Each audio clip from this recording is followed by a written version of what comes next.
Yeah, I mean, that's what BBSs were back then. Yeah, It they were was, just bulletin boards. You yeah, go there and you post, and get commentary and yeah. yeah. I mean, and I I was a kid, so I was there for the games for the most part, but I enjoyed the forums, because they would have different topic forums that you could join, and What just, topics did you join, Brandon? oh God, I don't even remember. I remember, like 10-year-old me getting into a political conversation with some guys probably in his 50s. I didn't know what the hell I was talking about. I'm just like, did yeah, you let's type stuff. Brandon, did you ever get catfished? Yeah, on a B.B.S. probably. Yeah. Yeah, Yeah, there's I just don't no way to know. ever find out, but it definitely happened. Yeah, Yeah. yeah. And I was my handle, my alias, I was the Road Warrior. So, and I was just because The I had Road just Warrior? seen, yeah, because I had just seen Mad Max. Mad Max and the Yeah. Road Warrior, and you had to come up with an alias, so that's how I signed all my posts and stuff. And I'm just picturing your, I mean, I guess back then they didn't have like the little like avatar icon things, but like I just picture yours being that little feral kid from Mad Max 2. yeah, no, it was ASCII art. Don't ask me to remember what I just, it was some nonsense. Like I would underline my name with a circle or something with dashes and O's. That's awesome. All right, good. Well, it's good to see everybody again. We have a fantastic guest today, somebody that we've known for quite a while. So welcome to the boom. Sorry. Gotta Take do two. that again. Take two.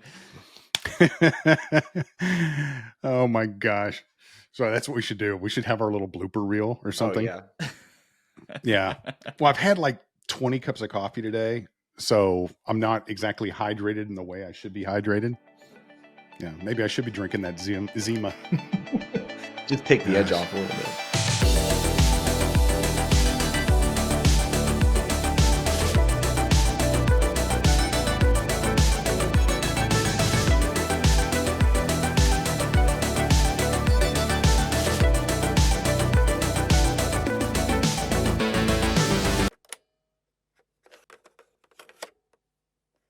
All right, everybody. Time for another episode of the Boombox Boardroom. Welcome. And we have a great guest on today, somebody that I've known for a while in the Salesforce sphere. He's one of our top architects over here at VectorX. So Brandon Clark, welcome to the Boombox Boardroom. Awesome. Hi, everybody.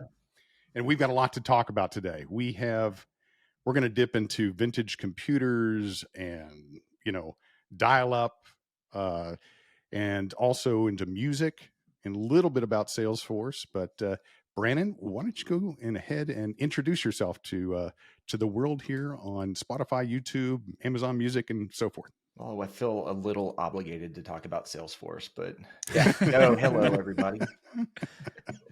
I'm Brandon. I'm a technical architect with VectorX, and I've known these guys for well over a decade now. Yeah, it's been a while. Yeah, Been a minute. Yep. Yep. So yeah, my hobbies are Salesforce and music and computers. Yeah, That's what I do. Oh gosh. Well, the music's cool. We're going to get into that because I want to get into the name, especially of one of your bands. Okay, we learned a little bit in the pre-interview that there's other things going on, but definitely want to be talking about that. But let's talk about your journey. We like to start off with where people start in this industry, maybe outside this industry, but they drifted into this industry either deliberately or accidentally. And how did you get here? So why don't we kind of back that up and give us a little taste of what young Brandon did? Yeah. Well, I kind of feel like I was a typical 80s kid, that was introduced to Ataris and Coleco and televisions. And that actually started my journey. That and the movie Tron, the original Tron. Oh yeah. Yeah. And a few others. But yeah, I got interested in computers at a very early age. And my father we were into Ataris, And so he asked me, he's like, I'm going to get you a computer. What kind of computer do you want? I said, well, Atari. So he got me it was the 1200 XL back then. I think it was an 8-bit computer. I don't even remember how much memory it had. It was probably 16 kilobytes or something like that. Yeah. Wow. But he got that for me, and he bought me a book on how to program BASIC, and I enjoyed the heck out of it, and started learning how to do BASIC and everything. And then computers were coming around in school. Also, we had like an Apple IIe in our classroom, and we were talking about this earlier. You know, it's if you could do like 4 or 5 lines of BASIC, you could wow the entire classroom. Oh, sure. And you know, it's just okay, draw a vector line and create a random number and loop through it over and over again. And so it would fill the screen up with pixels, but people thought that was so cool. And that kind of drove me. I was like, wow, that's cool. Okay, I'm going to do more of that. So that's where it went, or that's where it started. And a friend of mine who was into Commodores, had a Commodore 64. He's actually the one that introduced me into the world of bulletin board systems. Oh, yeah. And that was a really good way to find games, which was always my ultimate goal. To have a computer was to just play games on it. So Yeah. So the bulletin board system, what year was that about? I'm just want to, because I started getting into them too. I'm curious if we're about the same time frame. it was 83 probably. Yeah. Okay, that's about the same time. Yeah. Yeah. And you know, talk about programming pixels. I had a friend who is no longer in computers, but he was really into them back when we were young. And I remember him taking graph paper and laying out this massive set of graph paper on his floor. And he would do the pixel grid. Mm-hmm. And all he wanted to do was draw a damn circle on the screen. Yeah. And he programmed it to turn on each of those individual pixels. And you know something? It looked really good. Yeah. It took him about 2 weeks to do it. But we Wow. were all fascinated by that you could actually control the graphics on the screen. Yeah. Yep. Yeah. That was done with the TI 99 4A. Wow. Yeah. I have fond memories of trying to do that. Well, fond and not so fond, but So the bulletin board system, so you joined one that existed out there. yeah. Yeah. And Well, was it around games? Was it around just like learning computers? What was the B.B.S about? it was all about games. Yeah. So my friend had introduced me to that and showed me how you could, call it up and download a game at 300 baud. And you would watch it, the data streamed by. But I just thought that was the coolest thing. And so started participating with him on Atari bulletin boards. And I remember just being like, it would be cool if I could run one of these, because then people would call me and upload stuff to me instead of me having to go out and do that. Because, I mean, there were probably a handful of boards in the state in our area code. And not even our area. Back then, it was 9. No, sorry. It was you couldn't call outside of your area code or you'd incur long distance charges. Oh yeah. Even if it was in the same state. So your geographical area that you could call for free was very small. Well, that led to, okay, now we need to figure out a way that we can call long distance and not get charged for it. And so that led to other things, the wonderful world of MCI numbers and things like that. MCI numbers. So I don't want to self-incriminate. I don't know what the statute of limitations is. Yeah, I think you're beyond that, maybe just a little bit. Well, your friends would come across things and they'd like, oh, you got to try this number out, right? Oh, yeah. Or I remember going to our local pizza place. A little shout out to Conan's Pizza in Austin. It's awesome. But they used to have a little bulletin board up there where you could get B.B.S numbers. Mm-hmm. Wow. Okay. For all different types of things. And that was really cool. Yep. Of course, what wasn't cool is my mom driving us to the pizza place in her station wagon because I couldn't drive yet. So. Oh, but station wagons were great. They were. Yeah. Did it have the back seat that looked out the back? Oh yeah. Oh man. We could fit like 8 people in that wagon. Yeah, there was no seat. It was just the floor of the It back of the was. station wagon. Well, that's the car I learned to drive in. Oh wow. Wood paneled. Yeah, it kind of looked No like power steering. the family truckster from Vacation.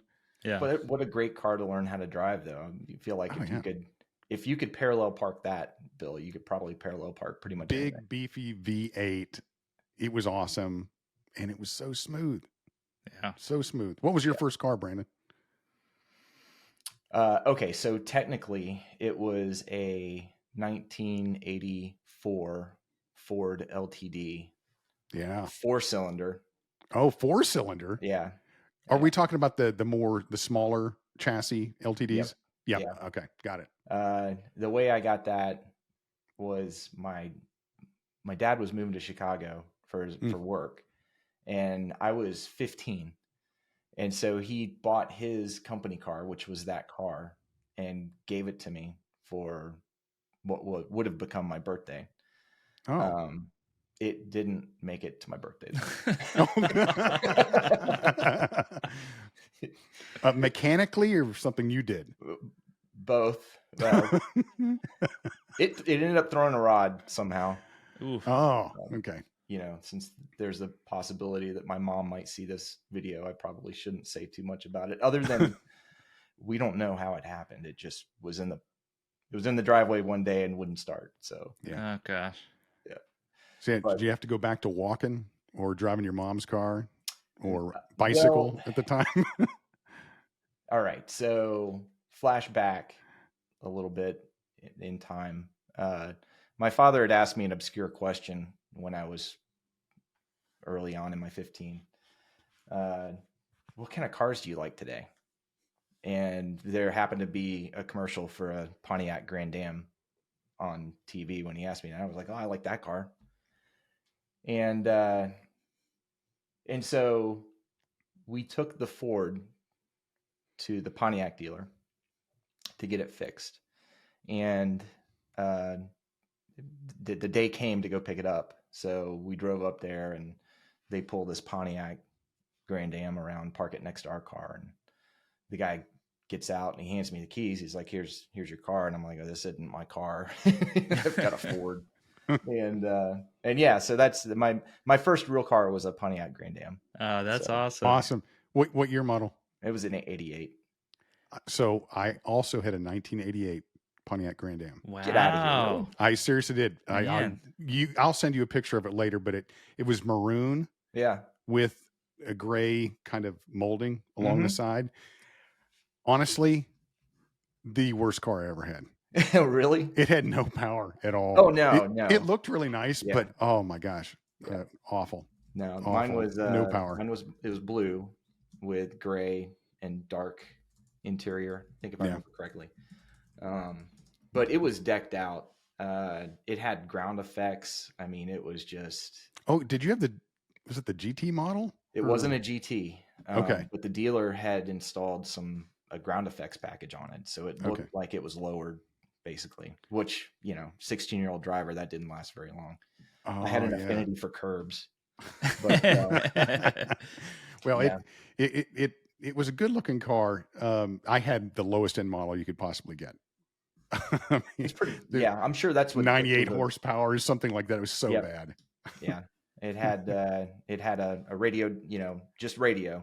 Yeah, with a dial. Wait. So okay, I've been doing a little research over here.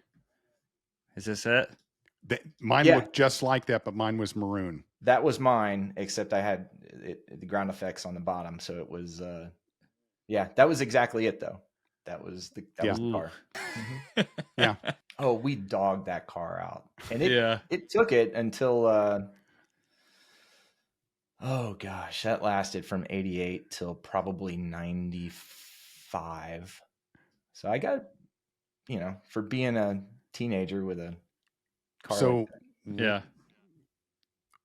I don't know how popular these stores are anymore, but back in the day, 80s and 90s, you wanted to pimp your car out, you went to where? Pep Boys. Mm-hmm. Oh, okay. Totally. So I didn't have fog lights on mine. So I added them, and that dude, they just hung down, right? Just hung down. Ooh. Yeah. Yeah. And then because I wanted to get every, horsepower out of that 98 horsepower engine, I added a wing. Yeah, you did. Yeah, I did. Yep. Yeah. Black wing on the back of that thing. Yep. Just make sure Made you all didn't the leave the road difference. when you got going too fast. Kept that back down.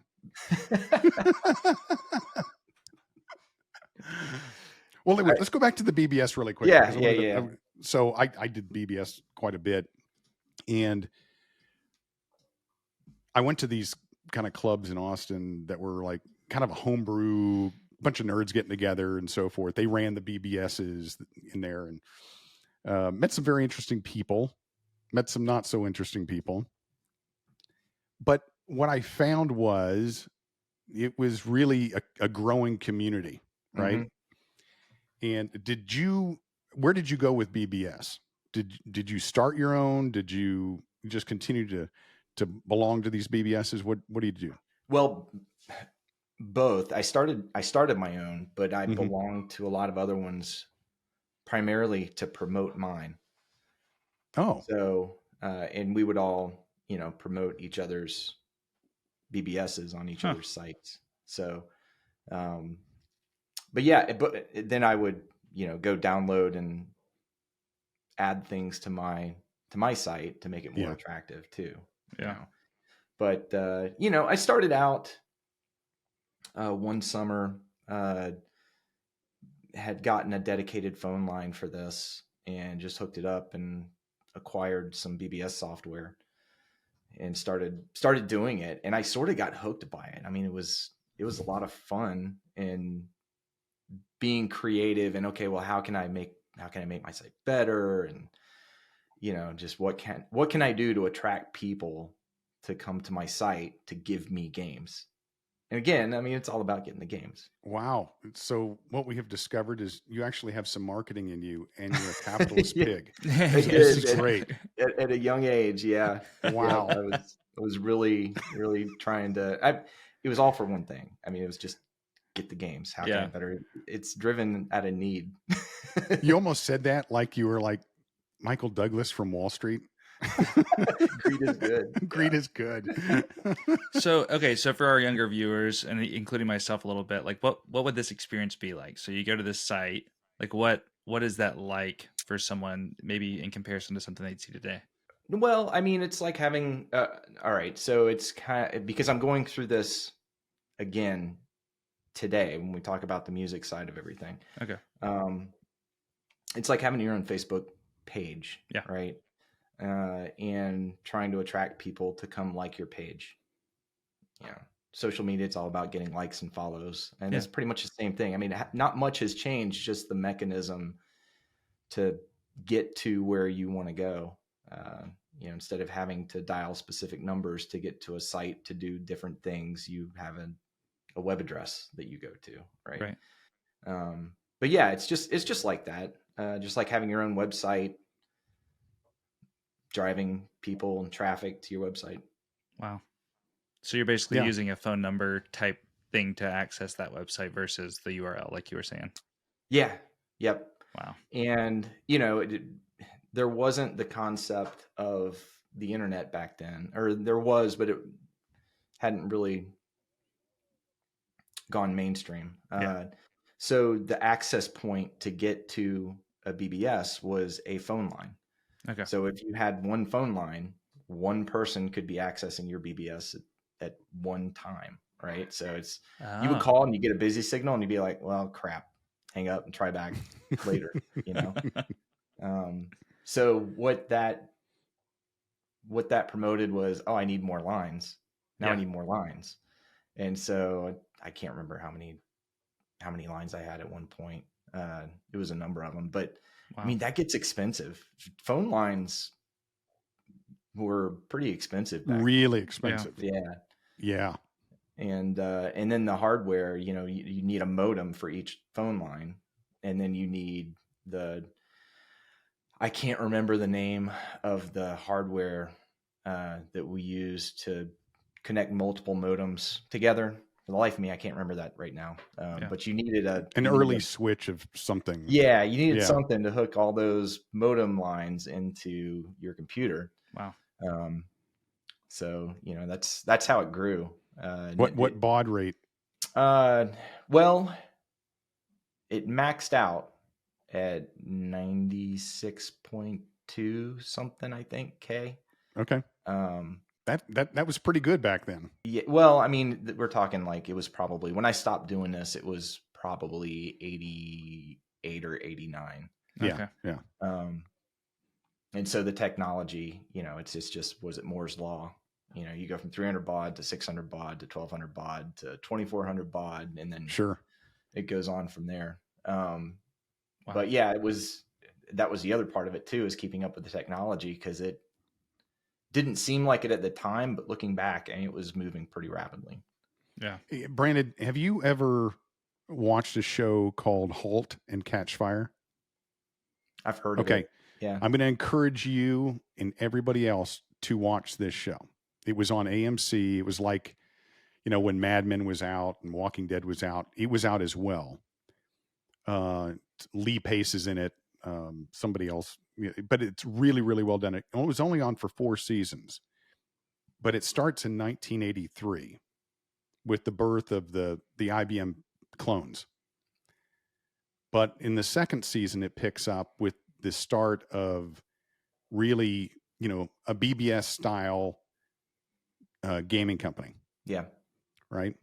And it takes that arc from the early vintage computer IBM PC clone era in the 80s. And as the 80s go on, starting this B.B.S, gaming company, and then they build a community where it's just chat. All right. So early chat rooms and so forth.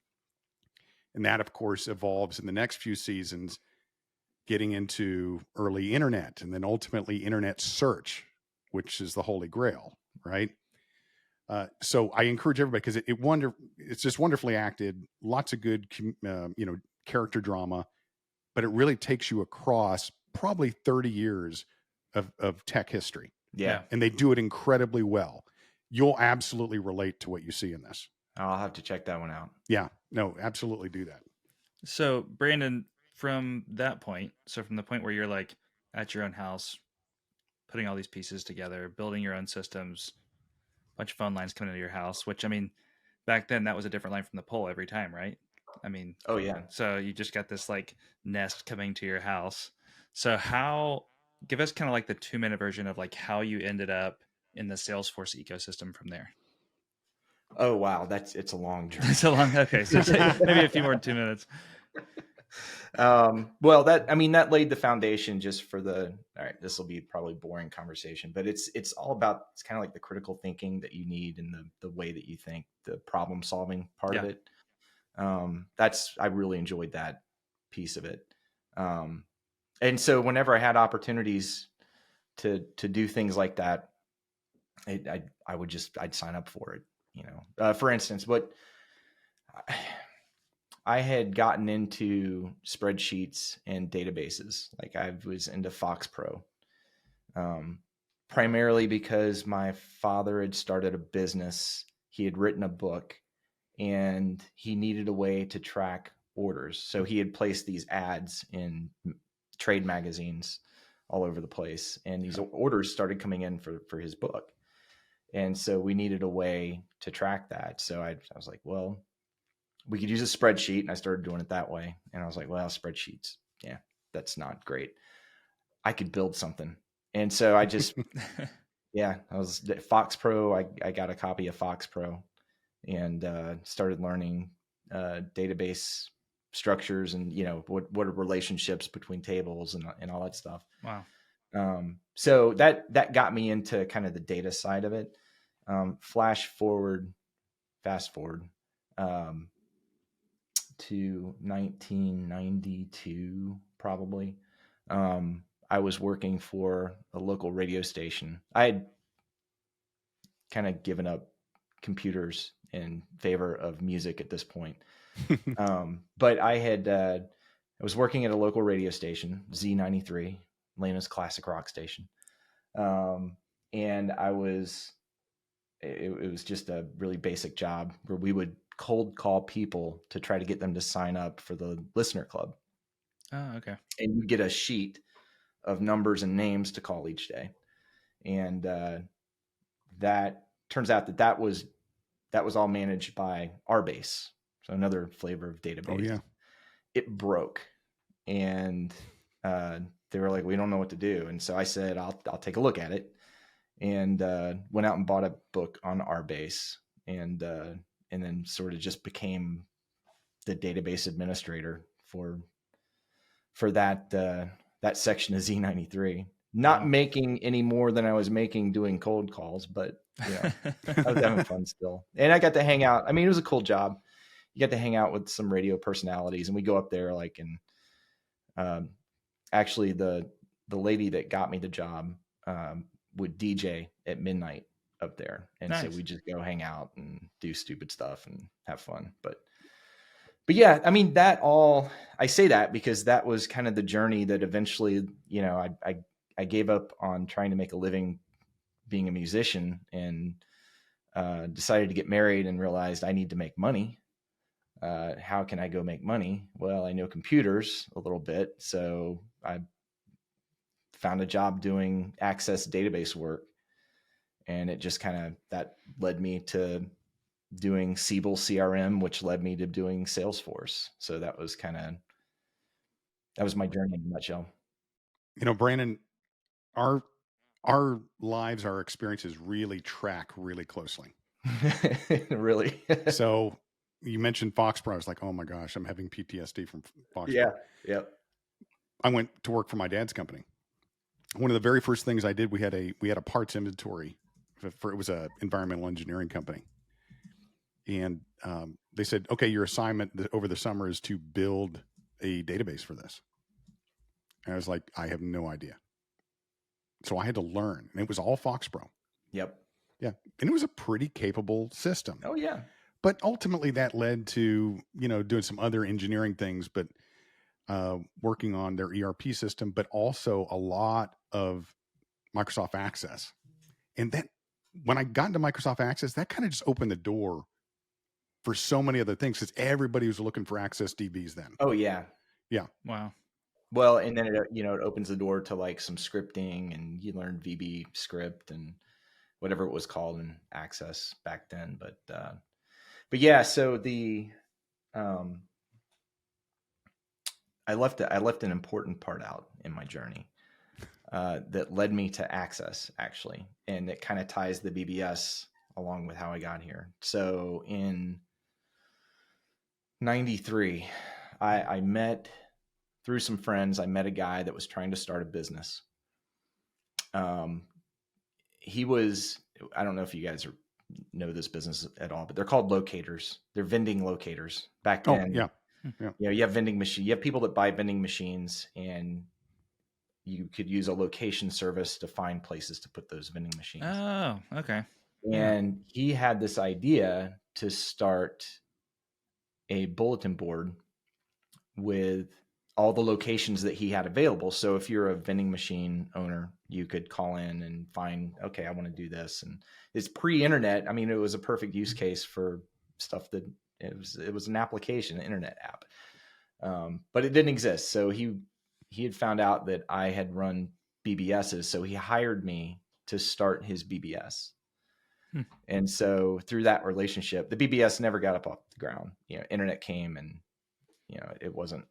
it just never worked out. But it was through that relationship that I learned Access, because he needed a system to track some stuff that he was doing. And so he paid me to learn Access and do that. But it was because of the BBS that I really kind of got introduced into all that. So you just never know where your experiences kind of will lead you.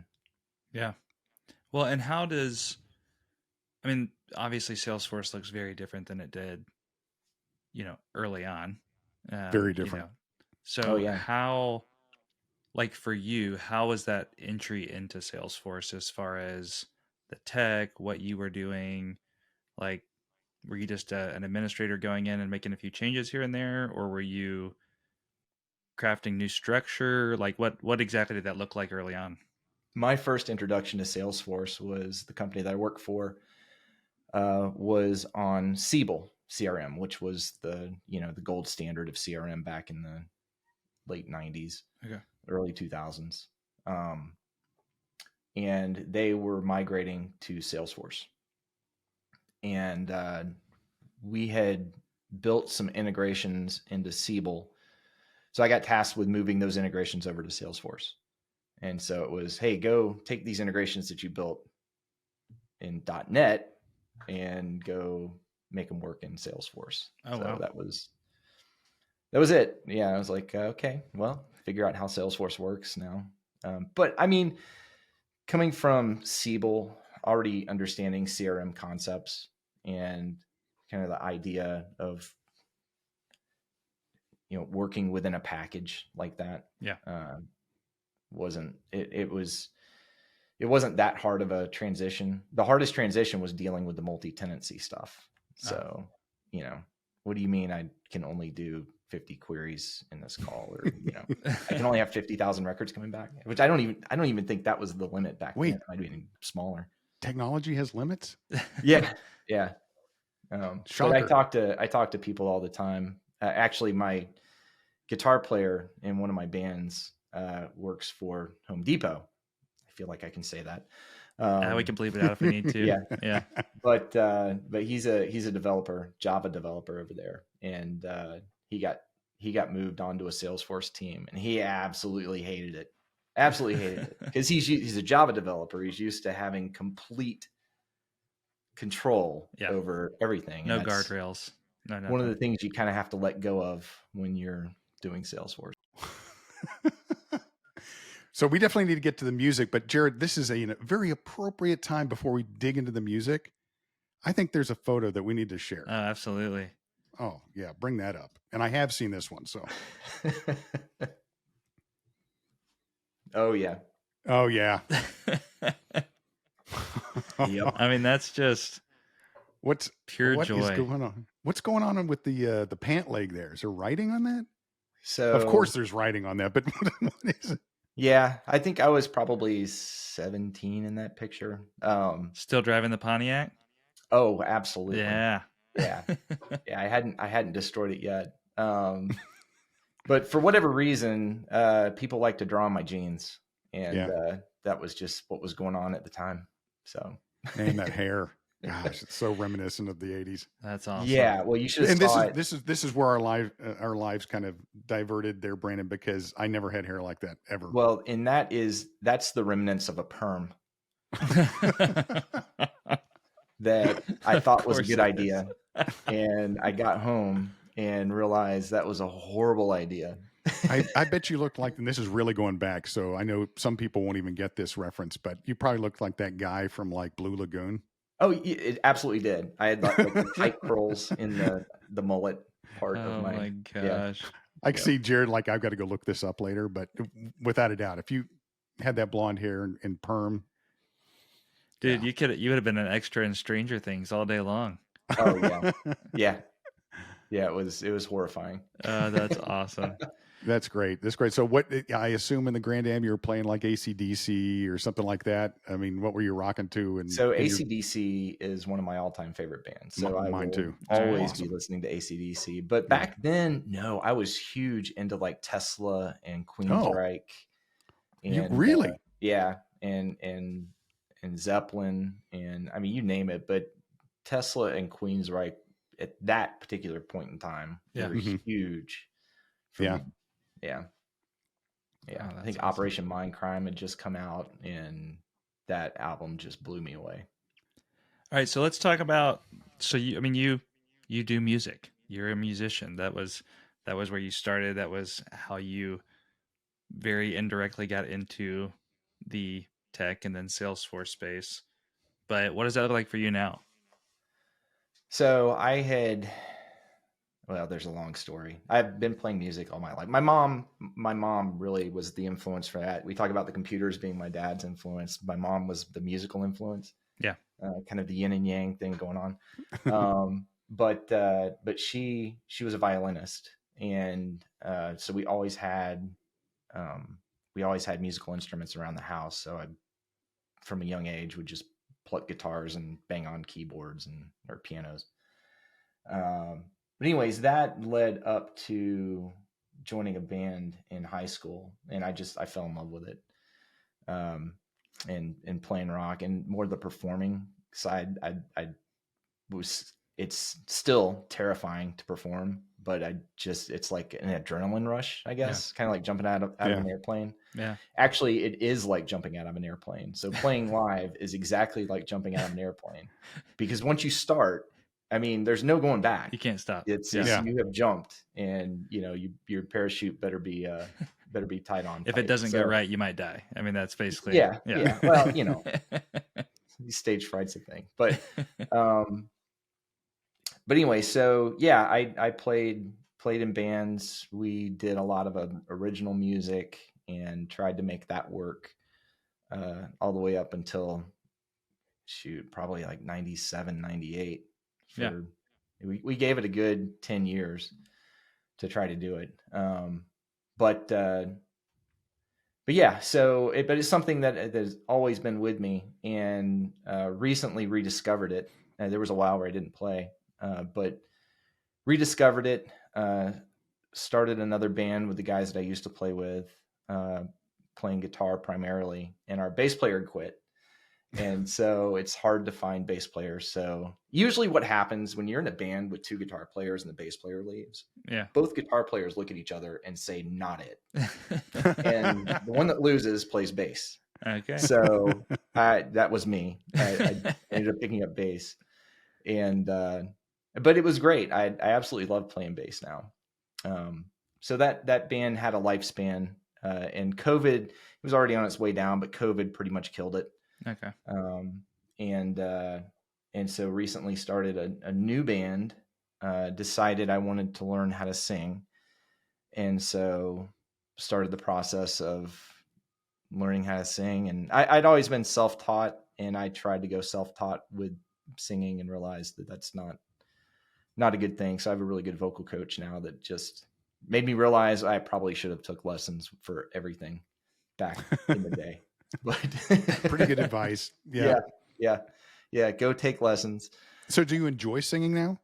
I absolutely love it. Yeah, that's awesome. Great. Yeah. So much so that, I've got the band where I play bass and I sing. I share singing duties with my guitar player, and we're a 3-piece. And so let's tell everybody what the band name is. So the band is called Drop3. Okay. Drop3. And we play all around Atlanta, pretty much on the north side. Yeah, I see the clips on Facebook. You guys are really good. I mean, you're playing some awesome covers from the 90s and early 2000s and stuff. It's really good. Oh, yeah. Thanks. Thank you. Yeah, and your vocals are strong. That's been a journey.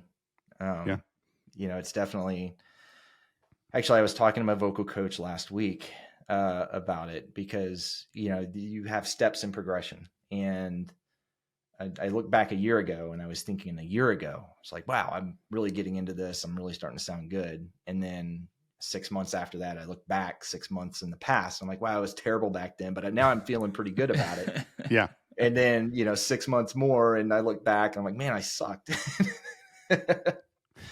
But it's fun. That's just part of the journey, and it's fun to see the progression and feel the progression and see it. And see it with your audience, Yeah. But it goes back to the marketing thing that we were talking about earlier, because one of the things I didn't realize, when it didn't dawn on me when I was trying to do music as a living, that you really have to market yourself. You have to. You have to. And we didn't do enough of that back then, but we are now. And it's been a learning exercise to do that. What's the significance behind the name Drop3? What does Drop3 mean? Well, there's 3 of us, and we play and drop what's called drop tunings. So some of the heavier songs that we play 90s and 2000s alternative rock. Yeah. So some of the heavier stuff that we play, like there's some Alice in Chains songs, and we do Stained, and nice, and some other things that require drop tuning. So you drop the lowest string gets dropped down a full step. Yeah. So anyways, that kind of started it while we were looking for a name. But it's also, we found out it's actually a musical notation for some jazz chord. And it's also has to do with the weight of a baseball bat. Really? Really? New. Yep. Yeah. But if you Google Drop3, baseball bats come up. So Interesting. Yeah, What's that's really unfortunate interesting. went with Drop3. You could have been Drop2, which I Well, just called so- dropping a deuce. well, and that's what I say. I said, why drop a deuce when you can drop 3? Oh, it's even better. See, there you go. Is That's that what your my- sign off after every My marketing. When I originally saw that name, I was like, okay, is there something here related to that? Yeah. Because Yeah. that's great. But you said you got another kind of band thing going on, or Well- maybe you're playing Lawrence Welk classics in Yeah, that band, or Yeah. Okay. All Lawrence Welk. all the But time. just with guitar. So, Yeah. so I know where you're leading me. So I'll say that I've got another band with a group of guys, the same guys that I've played with forever. And actually, the bass player that quit, that forced me to play bass, came back and is playing bass because I wanted to just front a band. Yeah. And so we yeah. started because I have Drop3. Now we're 4 gone.